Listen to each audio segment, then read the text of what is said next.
In today's video, I'm going to teach you to add apps to Xfinity Flex. By the end, you'll know exactly how to find, add, and open the apps you want on your Flexbox, with a few helpful tips to make the process smoother. First, confirm that your Flexbox is powered on and properly connected to your TV. You should see the Flex interface on your screen. Make sure your TV is on the correct HDMI input and that your Flexbox has an internet connection, since apps need online access to load content. Now grab your remote and press the home button. It's the one with the little house icon. This takes you to the main menu where you can navigate through different areas of the Flex experience. From the main menu, head to the apps section. This is where all available apps live, and it's your hub for discovering new ones.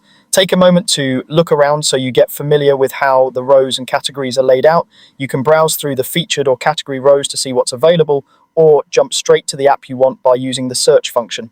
If your remote supports voice search, you can say the app name into the microphone. Otherwise, use the on-screen keyboard to type it in. Spelling the exact app name helps the search find it faster. When you see the app you want, highlight it to bring up its details. From here, follow the on-screen instructions to add it. You'll typically see options like add, install, or a plus sign. Select that and give it a moment while the app is added to your Flexbox. Once it's ready, you'll see the app tile available in your apps menu. Open the app from the apps section to get started. Some apps will let you jump right into browsing, while others will ask you to sign in.